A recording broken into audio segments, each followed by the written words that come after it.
Everyone. Appreciate you joining us here on this Thursday in March. Much appreciated. I know we have some returning faces, and we also have some new names joining the call here today.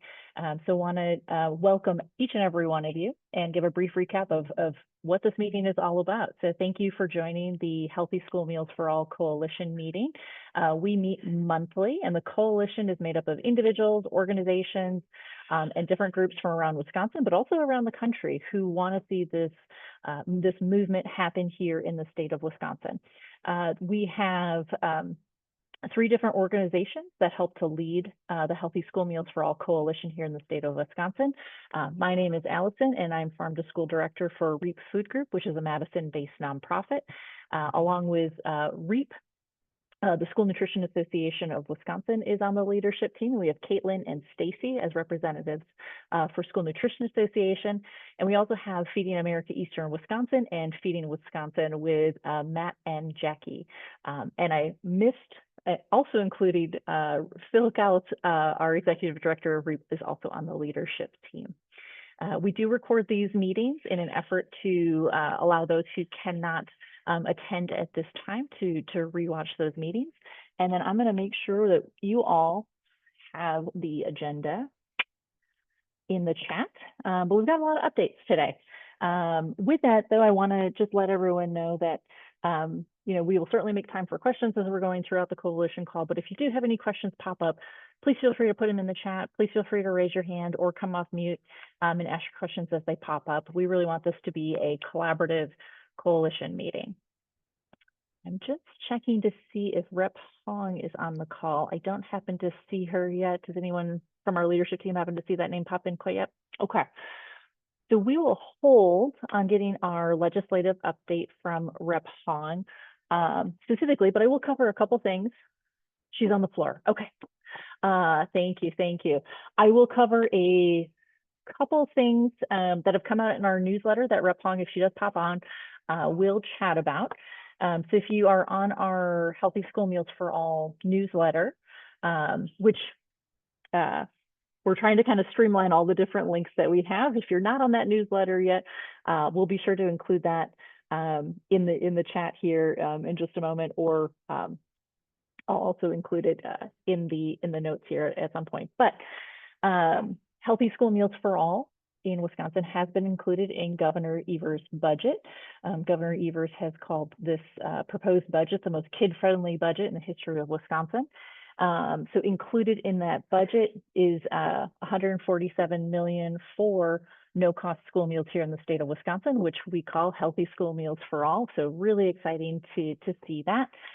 We've also got funding for Farm to School grant program and funding to fully fund the state breakfast reimbursement.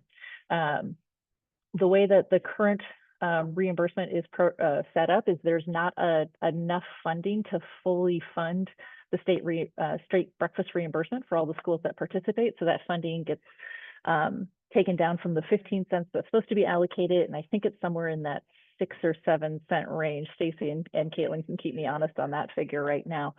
So there is funding in Governor Evers' budget to be able to provide that full 15 cents of funding. There is also some funding to fully fund the Wisconsin School Day Milk Program, as well as some funding to help school districts with water bottle filling stations. So all of that is included under the header of Healthy Meals, Healthy Kids in Governor Evers' budget. Very excited to see that included. But I also have to kind of put an asterisk on my very excited, because we've heard from interviews from folks in the Capitol that likely the proposed budget is going to be essentially scratched and then built up from scratch with the Joint Finance Committee. So what does that mean for this coalition and the work?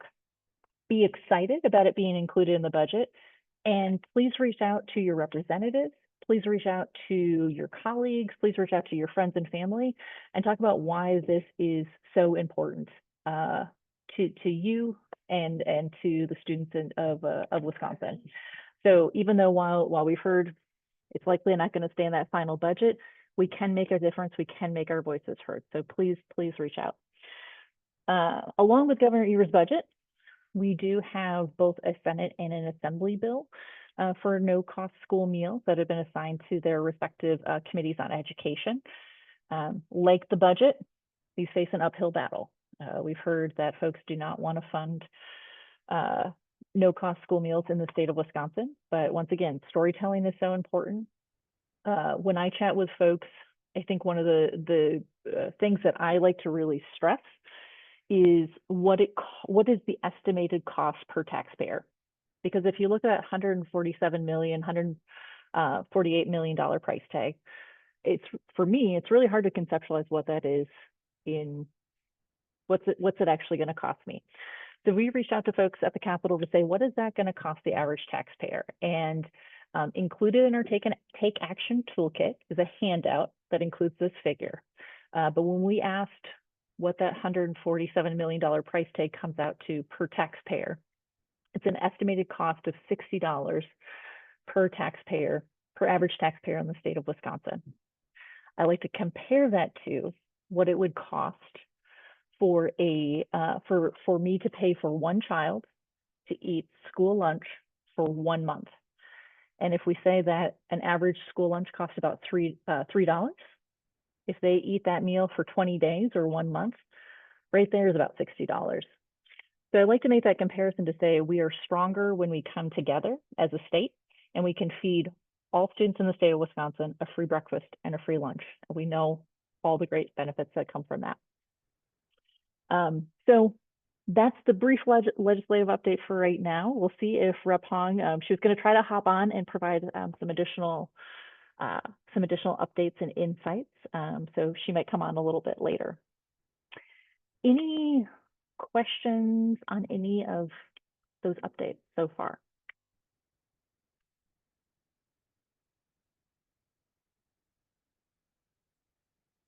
No? Okay. One additional thing I did want to draw attention to, if you were skimming news articles in the right around the time of the bill introductions and the budget introduction, you may have seen a news article that came out saying that no-cost school meals was introduced and voted against, and just wanted to clarify, because we did ask Rep. Hong's office what exactly was going on. No-cost school meals was introduced as a sub-amendment to a bill that was already being discussed. And so that is when that was unanimously blocked for consideration. So the Assembly bill and the Senate bill are still there. Once again, need a lot of support and conversation about why these are important. Moving down in our agenda, so we're at the top of page 3, and I'm highlighting that here right now. Caitlin and Stacy spent some time in Washington, D.C. earlier this week at the School Nutrition Association Legislative Action Conference, and want to turn things over to Caitlin and Stacy to provide some updates from the conference. Thanks, Allison. Stacy, like you said, Stacy was also there with me. Caitlin Harrison was there as well, and I see her on the call today. So if I miss anything, ladies, please feel free to jump in and give updates. So the conference is my favorite SNA conference that we go to. It's very informative, makes you really excited to be doing what you're doing and go out and lobby and try to make a change. Unfortunately, we learned at the conference that the local food for school money was taken away, and we'll talk on that a little bit more going forward. But really the overall sentiment was there's just so much unknown right now. It's like the Wild West in the government at this time. And we hear one thing one day, and then it might change the next day, and then it might go back, and then it might go back again. So there's just a lot of uncertainty, which, is not always the greatest for us either, because we don't know where to head. But we are very passionate about this, and we, hope to really stand up for all of the things that we believe in and keep kids fed. So I'll turn it over to Stacy and Caitlin if they have anything else to add.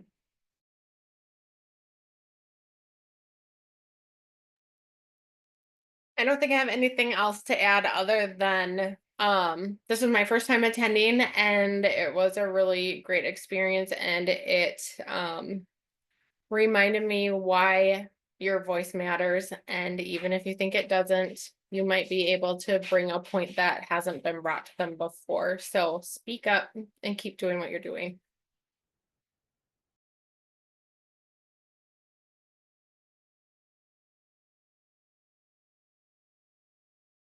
Oh, Caitlin, your volume's not working. Can't hear you.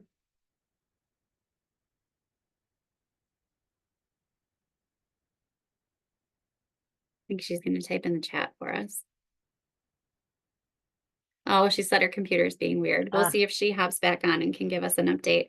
We did talk a lot about CEP and the direction in which they're, wanting to limit CEP. We've been advocating a ton for that as well. So let's see, Caitlin, if your microphone's going to work now. Shoot. Anyway, if I missed anything, we'll send it in the update with the notes. Caitlin, one thing I was curious if you could chat on and provide some context to coalition members is there's been so much chatter from RFK about food additives and specifically in school meals. And I was wondering if you could provide some updates of what was talked about at this conference. Yeah, so I mean, fortunately for schools, we don't have products that have a lot of additives in them anyway. Manufacturers have learned that there are a lot of allergens out there. In fact, I had a focus group and there was a manufacturer in that meeting with me who discussed how so many different parent groups are out there talking about which ingredients they don't want to have in their kids' food anymore. And the manufacturers found that school districts would just stop buying that product. So the number one resounding thing that he was saying was, if there's a product in something that you're currently serving and you don't want to serve that product anymore, just let us know. I love the idea of removing additives from things. I don't know that school districts are going to have the largest impact because we simply aren't serving those products anyway. Hopefully this is something that can continue forward with other products that we see, in restaurants and grocery stores. But I don't think it'll have a huge impact on schools. Made me feel really good about what we're doing and how we're moving forward. Thank you so much. Want to open it up. Anyone have questions for Stacy, Caitlin, or Caitlin?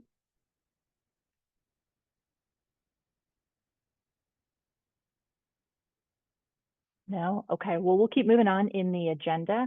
And Caitlin already touched on this, and you may have all been paying attention to the news and hearing what's been happening. But over the weekend and early this week, we were all notified of termination of both the LFPA and the LFS or LFCC. LFPA is a program that helps to support farmers, purchase products from farmers and supplying food banks and food pantries. More specifically for this group is the LFS or LFCC. So just to provide some context there, and once again, any of our school nutrition professionals on the call, please feel free to hop in and add or clarify anything that I'm sharing. But following, I'll say early on in the pandemic, 2021, 2022, or 2020, when national supply chains broke, you remember those times where we couldn't find toilet paper, we couldn't find all the food that we wanted on the shelves.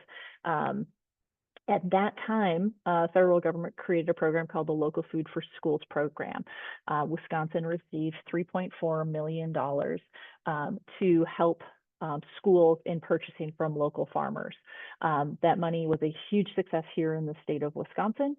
Linked in the notes are both the Wisconsin LFS program summary and LFS evaluation.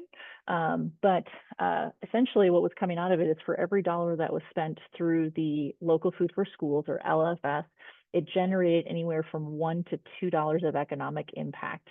This program concluded last year, but what schools and farmers were vocal about is they wanted to see more funding for this program.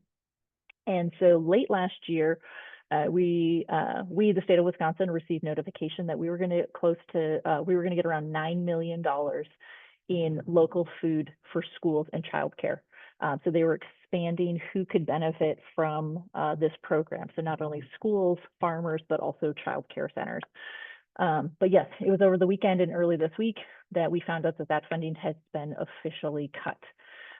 It is huge blow to the state of Wisconsin in connecting schools and farmers, as well as schools and farmers across the country. And me in my work here as farm to school director is talking with schools, talking with farmers, collecting stories and sharing those with representatives and amplifying them through our different channels.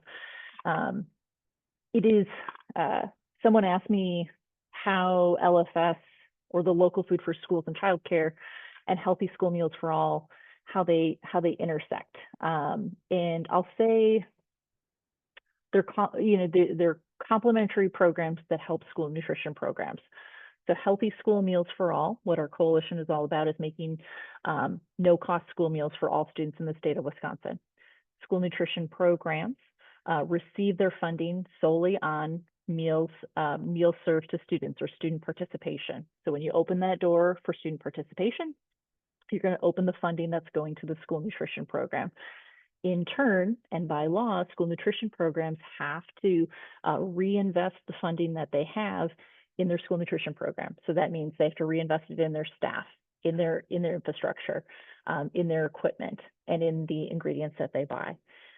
When they have that additional funding, they're able to go and purchase those ingredients from local farms, which typically come with a higher price tag. The Local Food for Schools program, or Local Food for Schools CC program, is complementary. Is that it was money that was, if we don't have healthy school meals for all, still schools could utilize this money to purchase from local farms and bring in those high quality local ingredients into their school nutrition program. I'll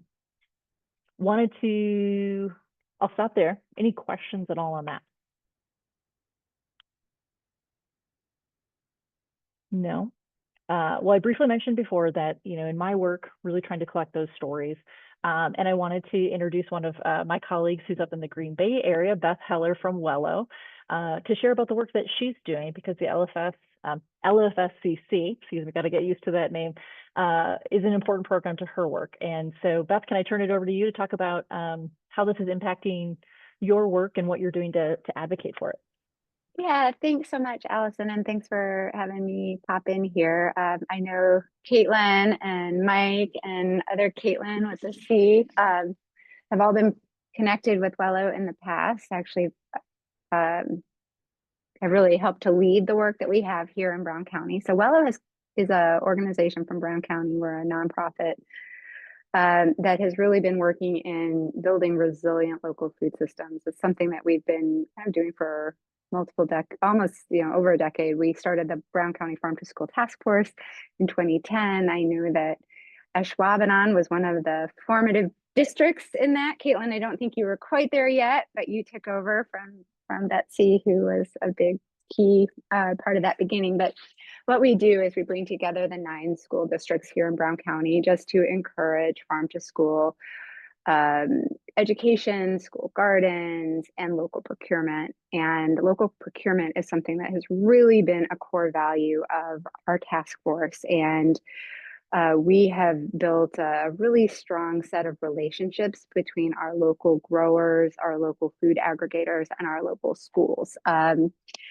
LFS is something that has been very, very important. It's been a great strategy for modeling how local purchasing can be done, demystifying it, creating those relationships, connecting people to farms, connecting school nutrition with farms in their areas. And obviously the loss of LFS funding is really challenging, both for our farmers. And honestly, I was telling Allison that we're looking at almost $500,000 of funding between LFPA and LFS that would have gone directly to our local farmers.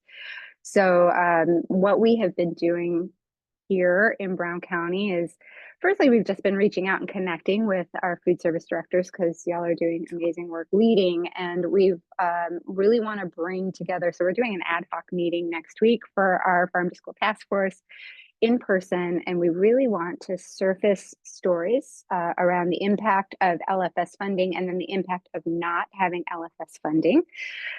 We want to also tie that together with LFPA because Wello is so engaged in food systems. They're very interconnected. So we want to be bringing in the farmers so they can explain how the combination of the LFS and the LFPA have come together to really create powerful impact. And really, when we look at those funding mechanisms, it was a lot of money, but it wasn't a lot of money. A lot of amazing things were created with a very little amount of money. And how can we start to craft narratives that will, first of all, we want narratives that will have impact for Wisconsin and national legislators around funding local food and programs that connect local institutions and local growers. And then sadly, we also are trying to surface stories of impact because without LFPA funding, we are going to have some real shortfalls in, through LFPA, Wello was able to feed 14,000 people with fresh fruits and vegetables over the last couple of years. So just a tremendous reach of this program. This was outside traditional pantries. And we actually worked with some of the pantries in our local school districts. Our De Pere School District and our Howard Swamico District actually have pantries on site for their families. So we know also that families are slipping through the cracks of regular traditional food security, emergency food distribution channels. And so we're also going to be crafting a message that we can put out to funders in our area, philanthropic funders in our area, to let them know about this shortfall so that if we need to be, if we do need to be stocking food pantries, if there are changes to Medicaid, if there are changes to school lunch, to CEP, we know that's going to impact families' ability to feed themselves, feed their kids. So we want to make sure that we're doing everything that we can and pulling in these stories so that we can cover that shortfall and at least provide healthy food in the near future while we're working out how we tell those stories and how we can get closer to policy and systems change that will, maybe bring some of these programs back or at least move some of these agendas forward. So really that's what we're doing. We're going to start with just an open sharing, and then out of the group in the room, out of the people that feel comfortable, that want to move forward, I think we're going to try to craft different stories that will appeal to different stakeholders so that we can not only tell the story around local food in schools, we can also weave in the importance of no-cost school meals and what that means, as well as how funding local farms and local food system work impacts the food availability for everybody. So it's emerging like everybody, and it changes day to day, but we are excited to at least have that strategy moving forward and activate our amazing school food leaders to help us tell that story, because y'all are in the trenches working with those families. Thank you so much, Beth. Thank you for all the work that you're doing, and thank you to all the school nutrition directors and the farmers. I know we've got a couple of farmers on the call, and we've got a couple of school nutrition program directors. So thank you so much. Want to open it up. Does anyone have any questions for Beth, or questions about the work that she's doing, or how to do something similar in your area? I have a question, Beth. How would you like us to submit the stories? Where can we send them? Well, we're going to talk about that next Wednesday. I think we'll start by I'm going to be feverishly taking notes as we go around the room, collecting those stories. And then from there, I'm hoping that our group can identify a couple of different strategies, and then Wello can kind of take it over from there and find the different ways to collect those stories. And then we're also we've been, like everybody, we're reaching out to all of our electeds, everybody, and again, a lot of our local funders, because we have to cover this shortfall here in fresh food for our pantries. So TBD, we'll be figuring that out on Wednesday, Caitlin. I hope you can come. I saw you said yes. And Beth, happy to amplify any story collection through these channels. And you know, others I'll suggest who are on the call, if you have opportunities to amplify that messaging of sharing stories. I also know, and I think I saw Ryan pop on, but National Farm to School Network is collecting stories. So we'll make sure that that link is included in the notes as well. So if you want to share your stories via National Farm to School Network. Yeah, and Caitlin can share back to you all. So that would be, you know, the in this group. So anything we learn, we'll send back. So if it's useful to anybody else, I think we, you know, can continue to kind of pool our resources. Excellent. Excellent. Thank you, Beth. Christina, I see you have your hand raised. Thanks. Hi, thank you. Christina with the Wisconsin Education Association Council. I'm wondering, and we don't need an answer right now, but if I'm wondering what the best way is going to be. I'm hearing these great story collections. We're actually working on some teacher story collections and school nutrition workers from our membership. And we'd like to launch maybe on April 28th, kind of a week of action leading up to school lunch hero day around the state budget particularly. And I don't know if it's a content calendar or if it's, I worry that if I miss a meeting, like, or if I miss some posts on as fast as social media goes, like I'm just curious how we'll collaborate into a clearinghouse so we can be sharing each other's and amplifying each other's pieces as they're finished. Christina, that's a really great question. And I'm not sure if Sam Kincaid is on, but what we can do as a coalition. So Sam Kincaid works at REAP, but she's also taking the lead on launching the Healthy School Meals for All social media. So if you're not currently following that yet, suggest checking this out on Instagram and Facebook. But I can chat with Sam and we can share that out with the group of how we can amplify each other's voices and how we can reshare and share that media. Great. And that feels, I'm just keeping an eye on the time because I know that we're going to have Cassandra from National Farm to School Network hopping on about 2 o'clock. So I'm going to move down in our agenda just a little bit to allow Cassandra time to pop on. But Christina, your question was perfect timing. I'm actually gonna highlight it here in the notes so everyone can see. It's just talking about social media. So we've launched Instagram, we've launched Facebook, we have the newsletter that's going out via MailChimp. I know we've asked about collecting stories before, but now having these additional platforms, really want to take time to be collecting those stories. So I want to take a minute or two. If folks can drop in the chat any school nutrition program handles that they follow on Instagram or Facebook, please do that. I know for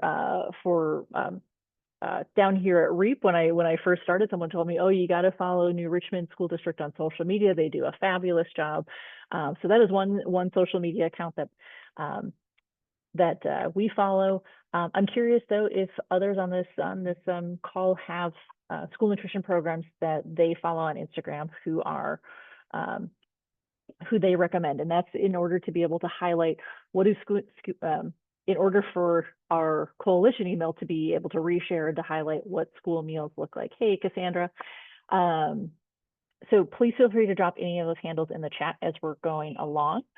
I also want to just highlight again that DPI, Department of Public Instruction School Nutrition Team, and Team Nutrition have put up a hashtag that WI School Meals Rock, Wisconsin School Meals Rock. And I know we've got a couple people in the waiting room too. So if people could keep an eye, just let folks in. So when you are sharing about your school meals, whether it be Healthy School Meals for All, we'll make sure that we've got our different hashtags in here as well, but you can also use the Wisconsin School Meals Rock hashtag as well. And that you can always email any photos that you have for potential inclusion on social media to our Healthy School Meals for All email, which is the healthyschoolmealswi@gmail.com. And I was talking with Caitlin and Matt before everyone hopped on, and I said I was going to be a little bit selfish here, and I was going to say, well, today is my birthday, and so I'm requesting as birthday presents photos and hashtags and anything. So if you want to give me a present, I would love to have more media on our Healthy School Meals for All newsletter and Instagram and Facebook. So please send those on to healthyschoolmealswi@gmail. Any questions on social media from folks? No, I see Mike Gasper just hopped on and Holman's Facebook. Thank you, Mike. I'm going to then go ahead and pop up. Cassandra, I see you hopped on the call. So, and for those who, forgive me, for those who are just joining the call, I want to make sure you've got the notes. But we are on the bottom of page 4, and I wanted to make some time for Cassandra of National Farm to School Network to share about a project they are working on that ties in with social media and with storytelling. Cassandra, can I turn it over to you? Yes, you can. Thank you. And I'm so sorry to join late. I'm Zoom marathoning, so hopping around. But thank you for giving me time on your agenda. My name is Cassandra Gohl. I use she, her pronouns, and I'm a policy specialist with the National Farm to School Network.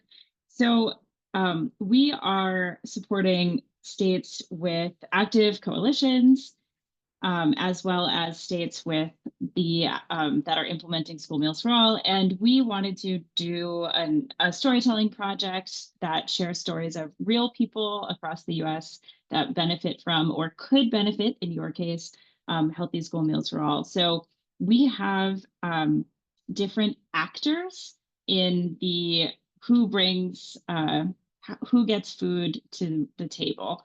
So we call it the Who's at the Table School Meals campaign.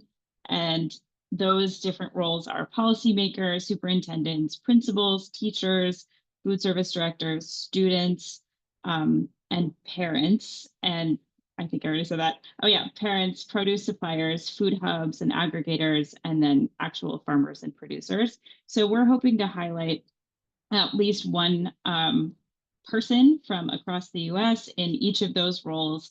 And if we have more than one, which I'm sure we will, we'll story bank that for a later time that we can elevate those stories. What we're asking is contacts of information from people that fit those roles, that we will then interview for 30 minutes, maybe 15 minutes. We have a stipend, a $50 stipend if you're interested, and then we'll pull out quotes and stories and images for you, and really just share the word and why it's impacting you. And we're doing this, of course, because of all of the federal threats to CEP, trying to undermine universal school meals, and of course, even more farm to school and the local food for schools and childcare program. I will share the categories in the chat, but they encompass a lot of roles already on this call. So if you're interested, please DM me or send me an email and we'll be in touch. So thank you, Allison. Thank you so much, Cassandra. We'll make sure we get your email listed here in the notes so that folks have direct contact for you. Any questions from folks about Cassandra's program, or about Cassandra, what the work that National Farm to School Network is doing?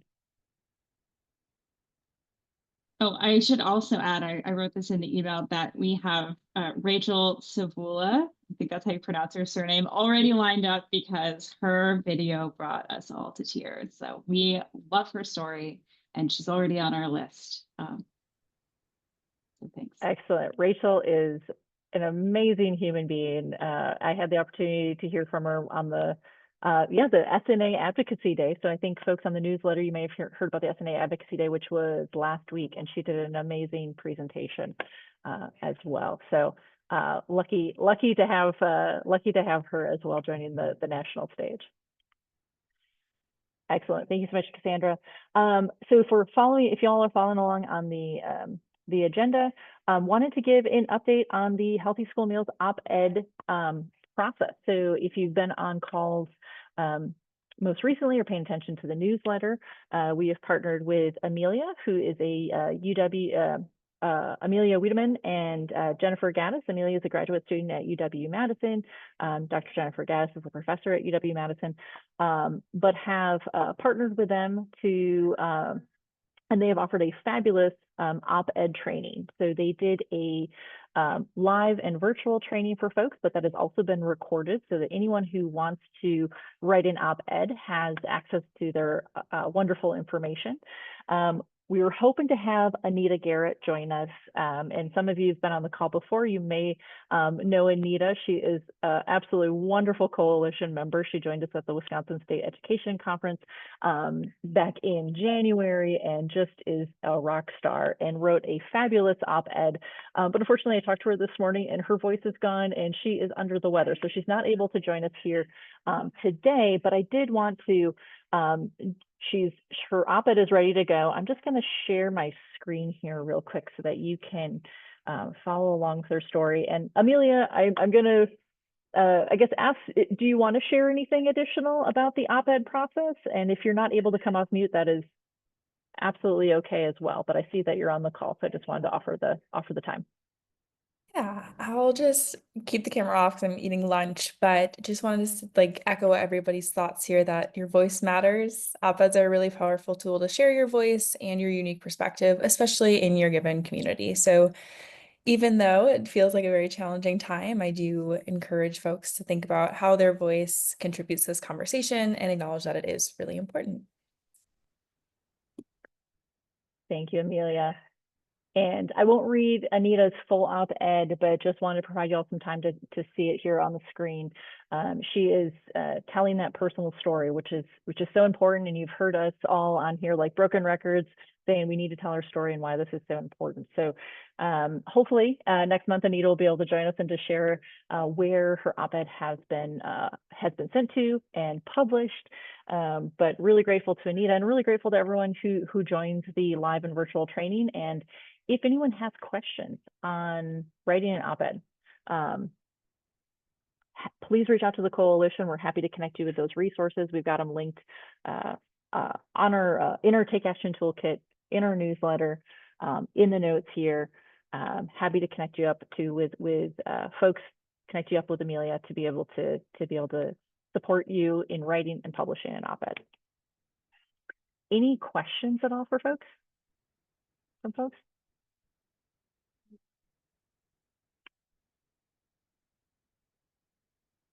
No? Okay. We'll jump back over to the agenda. And I think I did not see Fran Hong join us at all. Well, am I correct? Caitlin, Matt, Stacy, you didn't see Representative Hong jump on? Okay. Okay. I am imagining that she is caught up. So we will check in with her to see if she has anything additional that she wants to add to the meeting notes. But scrolling to the near end of our agenda, we're on page 5. Just wanted to provide some updates from around the state. If you're down here in southern Wisconsin, next week is the Monona Grove Community Dinner. This is a free meal that is provided to the Monona Grove School District community and community members. It is a school meal served on school trays to highlight all the amazing work that is happening in Monona Grove around their school nutrition program. They're purchasing in support of local foods and farm to school. And we encourage everyone, if you're down here and you're free next Wednesday, please stop by. It'll be a really great event. The menu is vegetarian and omnivore chili. I think there's a peach crisp, cornbread. I will be there with our bike blender, bringing one bike, and you can make a smoothie. So if you stop on by, definitely stop by and say hi to me as well. Love to see you in person. Another update, just want to do a stay tuned. So I mentioned that the Healthy School Meals for All Coalition and the School Nutrition Association of Wisconsin, we were at the State Ed Conference back in January. Following that, we were asked to write an article for their newsletter, for their Wisconsin School News that's going to come out in April. So stay tuned for that. We'll be linking to that once it is published. As far as action items, just wanting to call out a few different things that are going to be, we'll be sending out information as it becomes known via our newsletter. But once again, we want you to reach out to your representatives, tell them why Healthy School Meals for All is important, tell them why local food for schools and childcare is so important. If you're a school nutrition director or school nutrition staff, invite your representatives in to see all the amazing work that you do. You also have the opportunity to send an email to your elected officials through every action. Really quick, you can click on that link, populate the email, and send it off. Populate the pre-populated email. And then want to call out that during this season of the governor's budget, there is both listening sessions by your elected officials that your elected officials are hosting, likely back in their home communities, but there's also going to be the public hearings with the Joint Finance Committee. So encouraging everyone to take a look and see where your listening sessions are for your elected officials. And we will send out where those Joint Finance Committee hearings are being held once they are known. So my understanding, or following suit from 2023, those were in April of that time period. We also have an elected official form. So if you would like the coalition leadership to follow up with you and provide support, fill out the elected official Google form and we'll follow up with you on that. Just a reminder, we have everything in our Healthy School Meals for All Take Action toolkit. This includes template letters, this includes the op-ed training. So definitely check it out for resources to help you. And that last one, thank you to whoever added it in.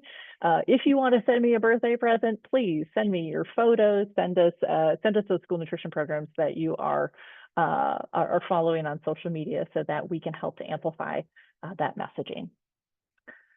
I'll stop there and see if anyone has anything they want to add or share with the group.